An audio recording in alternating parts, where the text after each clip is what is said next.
Hello दोस्तों, नमस्कार। आपका स्वागत करती हूँ डीएनपी इंडिया में। इस वक्त की 10 बड़ी खबरों से हम आपको रूबरू कराएंगे। तो आइए शुरुआत करते हैं खबरों का सिलसिला। उत्तर प्रदेश के विधानमंडल में मानसून सत्र के दौरान मुख्यमंत्री योगी आदित्यनाथ ने गुरुवार को बड़ा ऐलान किया है। अनुपूरक बजट पर बहस प्रस्ताव पर संबोधन के दौरान सीएम योगी आदित्यनाथ ने विधानसभा में कहा है कि प्रदेश सरकार ने जितने भी माफिया की जमीन पर अपने कब्जे कर लिए हैं, उन सभी पर गरीबों के लिए आवास बनाए जाएंगे। इतना ही नहीं, इनको स्मार्टफोन भी दिए जाएंगे। उत्तर प्रदेश के मुख्यमंत्री योगी आदित्यनाथ ने तालिबान का समर्थन करने वाले लोगों पर तीखा हमला किया है। उन्होंने कहा है कि जो लोग तालिबान का समर्थन कर रहे हैं, उन्हें वहां की औरतों और बच्चों के बारे में सोचना चाहिए। गुरुवार को विधानसभा सत्र के दौरान सदन को संबोधित करते हुए मुख्यमंत्री ने कहा है कि पिछले 4.5 वर्षों में प्रदेश की कानून व्यवस्था में सुधार हुआ है। माफियों की संपत्ति जब्त ही नहीं की है, ध्वस्त भी की है। अब इन संपत्तियों पर गरीबों के लिए आवास का निर्माण किया जाएगा। कभी कांग्रेस में एक दूसरे के बेहद करीब रहे गांधी परिवार और सिंधिया राज परिवार के निजी संबंध अब नए सिरे से परिभाषित हो रहे हैं। सियासत ने जितना दोनों को नजदीक किया था, उतना ही अब दूरी भी बढ़ा चुकी है। यही कारण है कि केंद्रीय नागरिक उड्डयन मंत्री ज्योतिरादित्य सिंधिया पर हमला बोलने का कांग्रेस कोई मौका नहीं छोड़ती।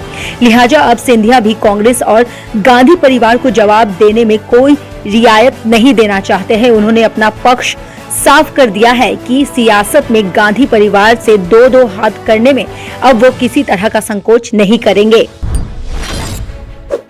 दिल्ली में 1000 लो फ्लोर बसों को खरीद में कथित अनियमितता का मामला सीबीआई को सौंपा गया है। अब सीबीआई इस मामले की जांच करेगी। बता दें कि आम आदमी पार्टी सरकार ने 1000 लो फ्लोर बसें खरीदने के लिए 2 कंपनियों के साथ अनुबंध किया था, लेकिन इस प्रक्रिया में गड़बड़ी के आरोप लग रहे थे।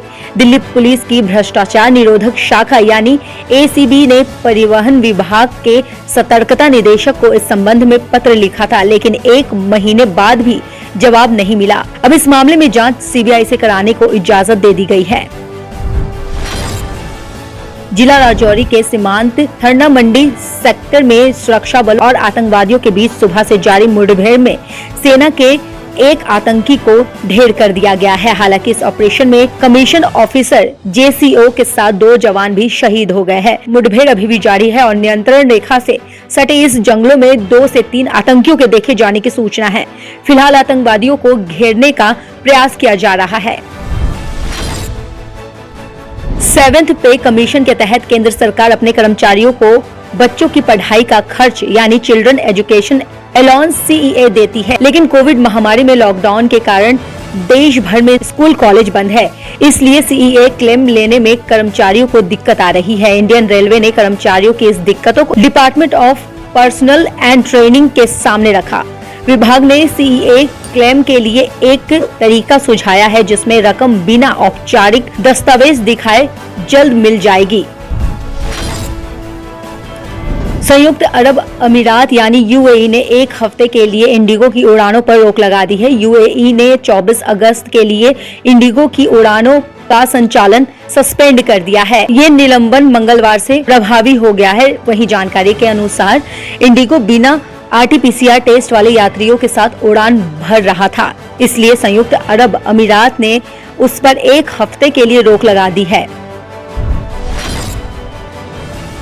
अब आप अमिताभ बच्चन से एलेक्सा पर बात कर सकते हैं। अमेज़न ने गुरुवार को 78 वर्षीय बॉलीवुड स्टार की आवाज को यूजर्स को खुश करने और नए कंज्यूमर को गूगल असिस्टेंट और एप्पल के श्री पर अपने आवाज असिस्टेंट का इस्तेमाल करने के लिए आकर्षित करने के प्रयासों के तहत लॉन्च किया है।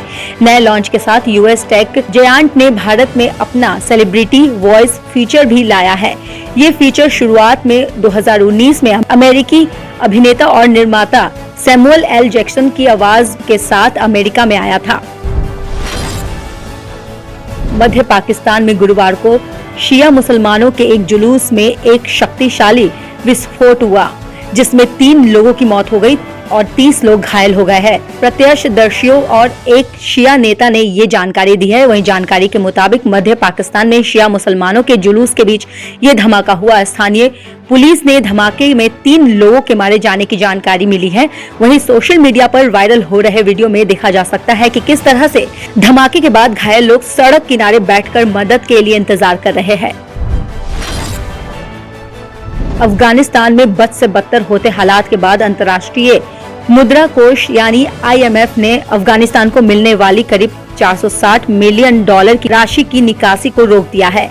IMF ने ये फैसला वहां पर तालिबान के कब्जे के बाद लिया है। IMF ने कहा है कि तालिबान के आने के बाद देश में असमंजस की स्थिति है। IMF का ये फैसला अमेरिकी राष्ट्रपति जो बाइडेन के दबाव के बाद सामने आया है। बाइडेन का कहना है कि ये रकम किसी भी सूरत में तालिबानियों के हाथों में नहीं जानी चाहिए।